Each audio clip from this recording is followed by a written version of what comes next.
Welcome to Demonic Diaries, the YouTube channel where we explore the darkest corners of the human mind. Join me, your host, as I delve into the pages of terrifying tales and haunting stories. From the depths of hell to the darkest depths of the human psyche, we'll be your guide through the most bone-chilling and spine-tingling stories that will keep you up at night. So buckle up and prepare to be scared, because on Demonic Diaries, every story has a dark side. Don't forget to hit the subscribe button and ring the bell to be notified of new videos. Let's get started. Number 1. Mourning doves. I'm sure many of you are familiar with the sound of a mourning dove. Even if you don't know the bird by name, you've probably heard its cries at dawn and at the cusp of dusk. Coo coo coo coo. Many of my childhood memories seem to have these birds in the background, whistling an accompanying soundtrack. Whether it was playing outside with friends at the park, or just chilling in my own backyard. Hell, I couldn't even escape it when I went inside on a hot summer day.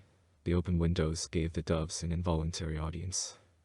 As a kid, I found their cries slightly annoying. I didn't even know if it was a bird making those noises, as dumb as that may sound. I was around 13 when my cousin pointed out a spotted beige pigeon on the neighbor's window ledge, ruffling its feathers. "Look, a mourning dove," she alerted me. We watched with interest for about 5 seconds before the bird's chest expanded and contracted, letting out that same mournful cooing I had become so accustomed to. So that's what they're called. I made a mental note. Since I moved out for college, I haven't heard the doves' song as often. I mostly just hear car engines, loud music, and other urban noise pollution. Can't complain, urban centers often come with such nuisances. But I have found myself missing the sound of nature on more than one occasion. This is why last night, when I was working on yet another past due assignment, I stopped typing instantly when I heard the sound of a mourning dove. Now, it was already unusual that I was hearing a mourning dove, but at nighttime. It was way past midnight, around 2:30 a.m. I stopped and just listened in my chair. The singing went on, coo coo coo. After making sure I wasn't going insane, I got up and cracked the blinds to my bedside window.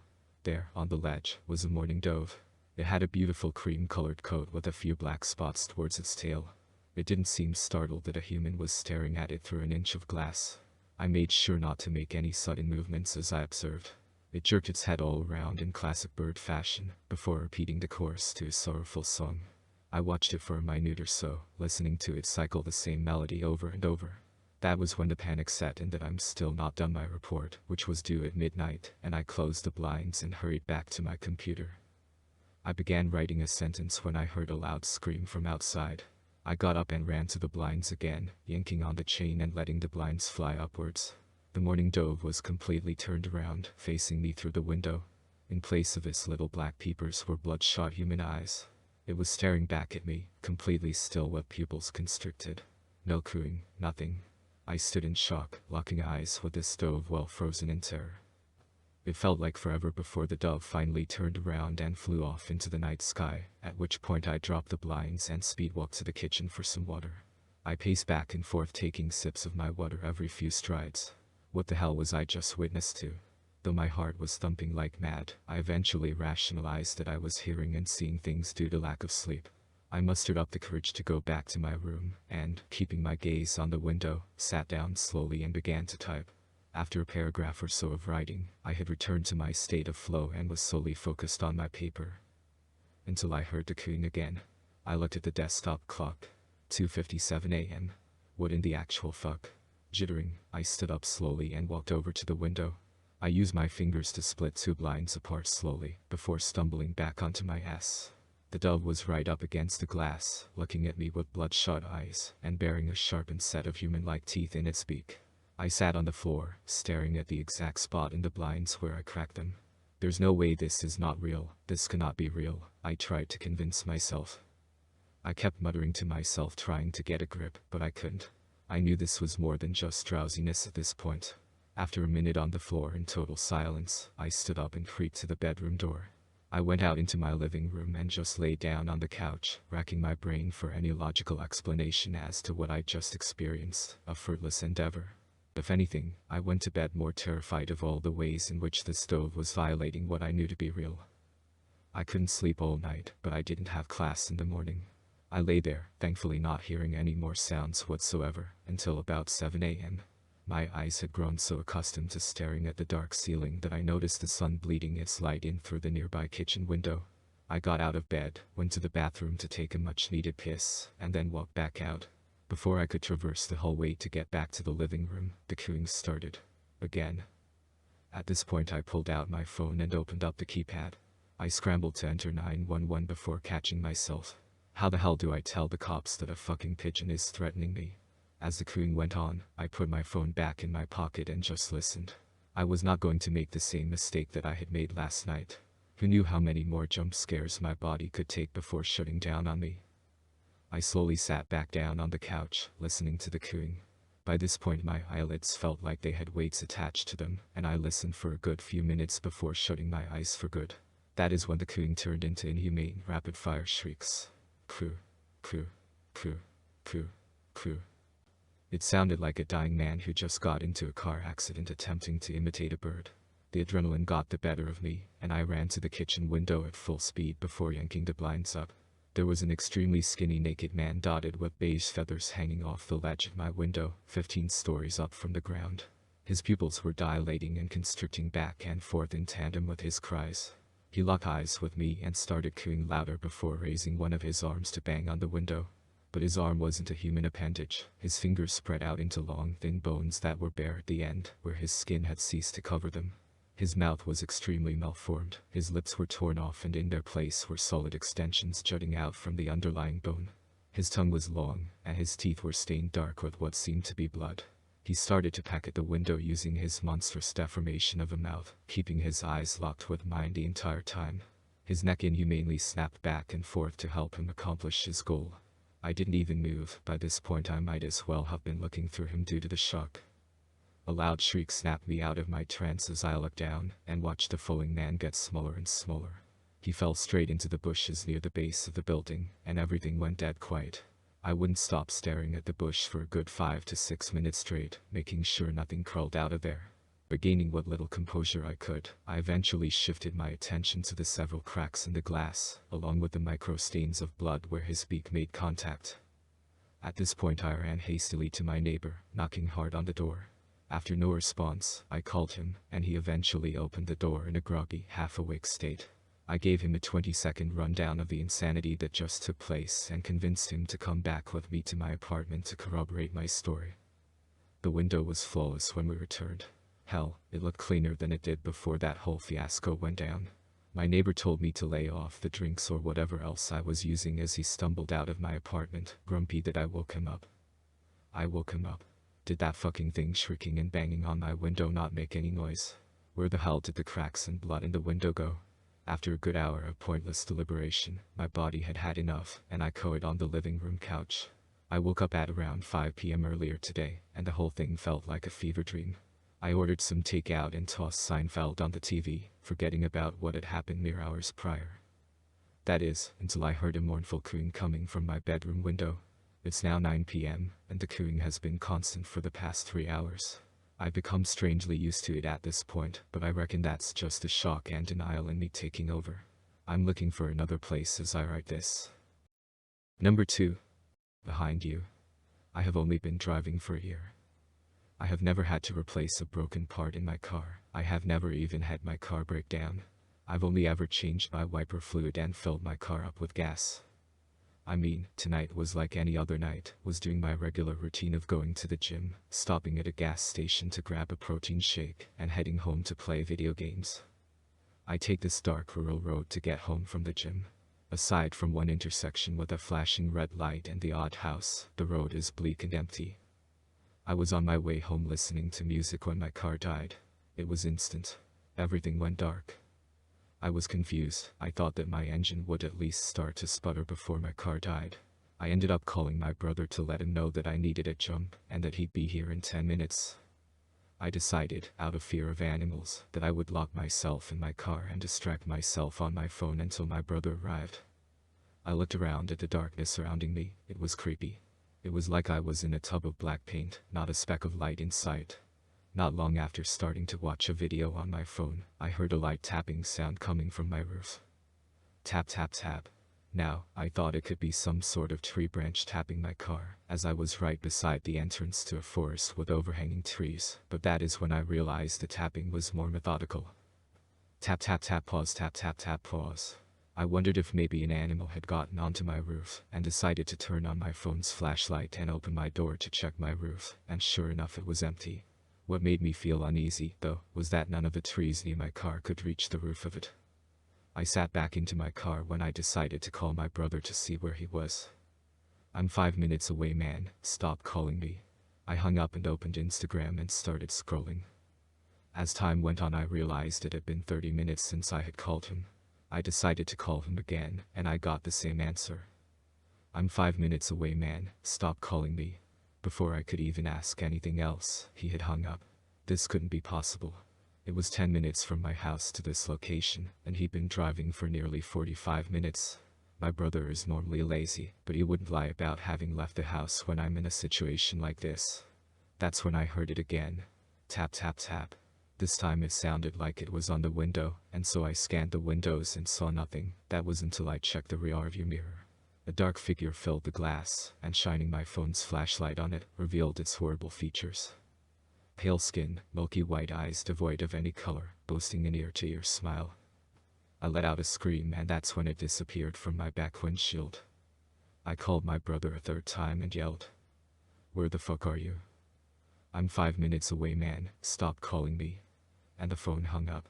I realized that the expression was the same each time. I decided to call back again, but this time look at my phone, and to my surprise when I clicked call under my brother's contact name, and that's when I realized what my phone said. Call failed. And I heard it. "I'm 5 minutes away, man. Stop calling me." I realized, though, it wasn't coming from my phone, but I was actually hearing it in my ear. I slowly turned around, and that's when I saw it. This thing behind me, staring me in the eyes with a blood-curdling smile. He then repeated it in my brother's voice. "I'm here." I gripped the door handle and shoved it open, falling into the road. It was just then when the darkness disappeared and was taken over by light. I looked towards the light source and saw my brother's car pulling up behind mine. I could hear my heartbeat thumping in my ears as my vision came in and out, a vignette surrounding what I could see. "What the fuck are you doing?" he said, getting out of his car laughing. What? I screamed, looking into my backseat. It was empty. "What's wrong?" my brother asked, more serious now. "That there was someone in my backseat," I said, panicking. My brother retreated to his car and grabbed his gun from his glove box. I checked my phone, and to my dismay, it was only 10 minutes after I called him, and there was only one call in my call history. Just at that time, my brother's car turned off, the darkness coming back. "What the fuck?" I heard him say. He flashed his phone flashlight on my back windshield. A smiling face drawn crudely in a thick red substance I could assume was blood, and small writing underneath reading, "Behind you." My brother turned slowly, eyes wide open. His flashlight left my car, slowly panning towards his. Nothing. My brother opened his eyes in amazement, gazing into the empty road with a look of amazement.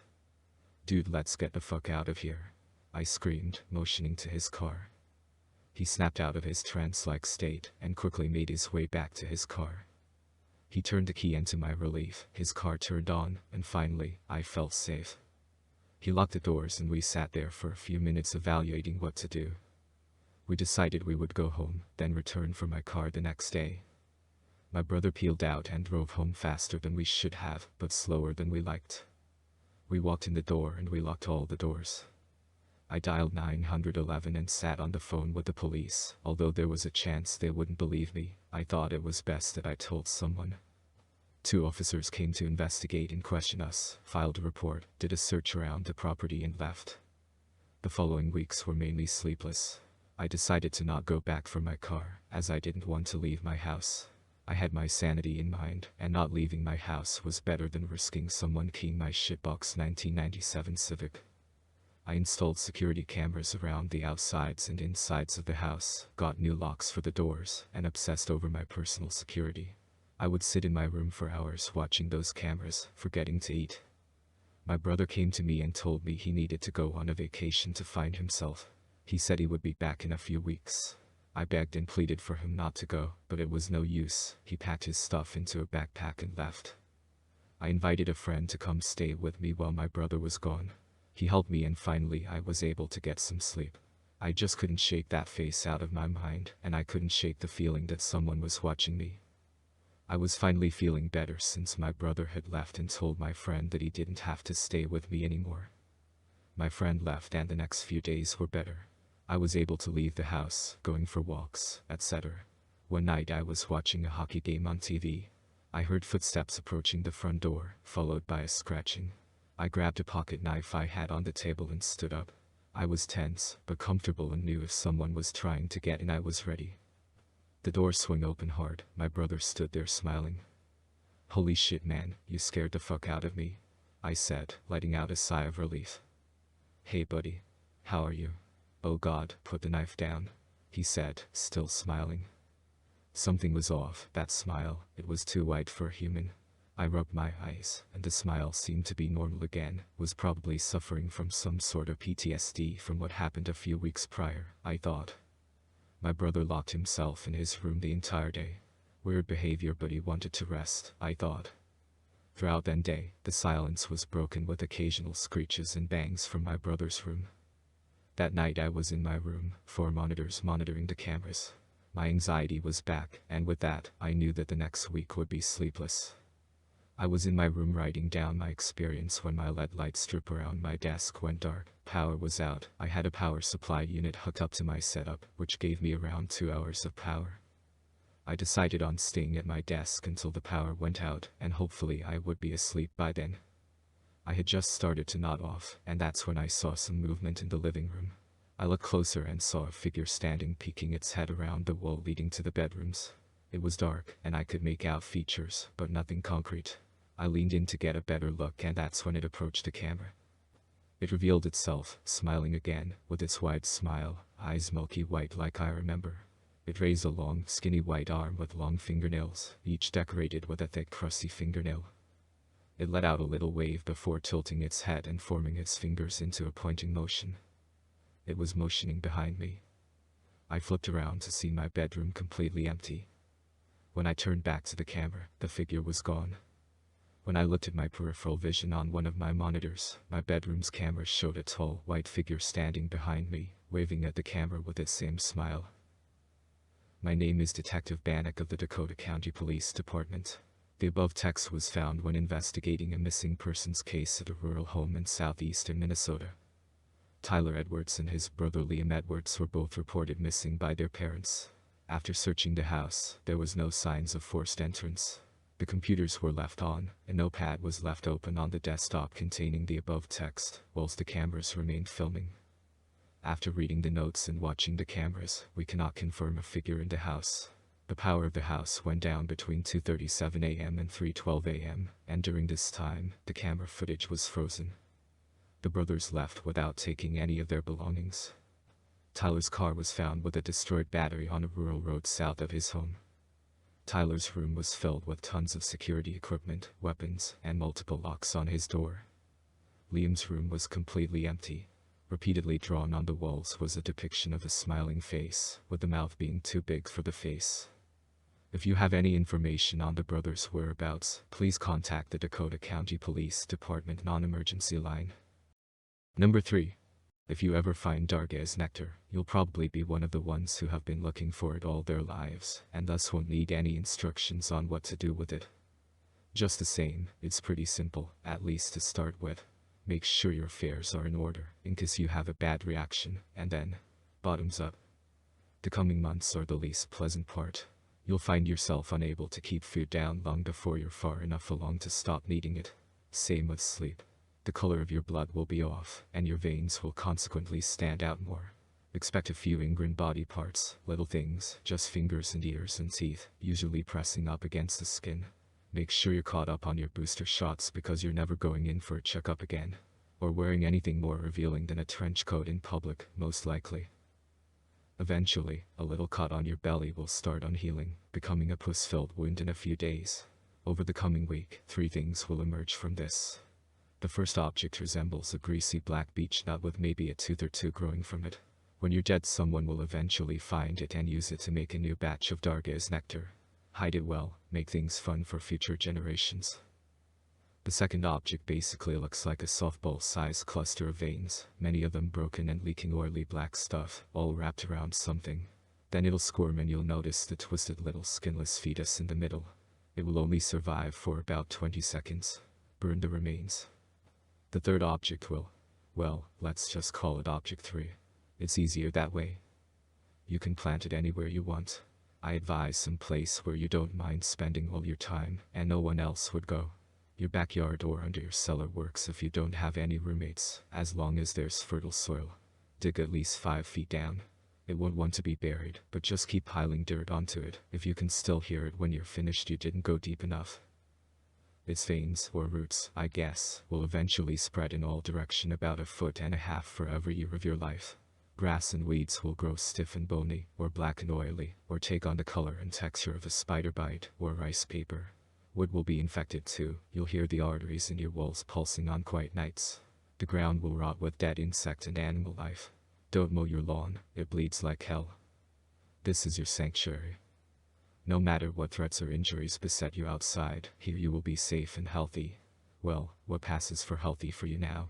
And if you really hate someone, bring them here. Trick them into coming. They'll get infected, one way or another, a lung full of spore, a thorn prick, a bit of residue on their hand. They will blood vomit, and the blood will have tiny centipedes in it. They'll shit out their own spinal fluids. Their eyes will milk over and hatch, little spines and brambles will grow from the sockets. They'll survive for months or years. Doctors will be baffled. It will be completely fucking great. That's all for starters. You learn more as you go. Much more. But if I told you everything now, you might not do it. Whatever you do, just guard it with your life, with your very soul. If you think you're in danger of losing it, dig it up, kill it with a silver needle, let someone else make a new one someday. You'll feel as if you pierced your own heart, but it's better than letting it fall into the wrong hands. Because you're older now. And you'd better not let them come together. We hope you enjoyed these tales of horror and the macabre. Remember, there's always more to explore in the shadows. If you want to stay up to date on our latest videos, be sure to like and subscribe to our channel. Thanks for watching, and we'll see you in the next episode.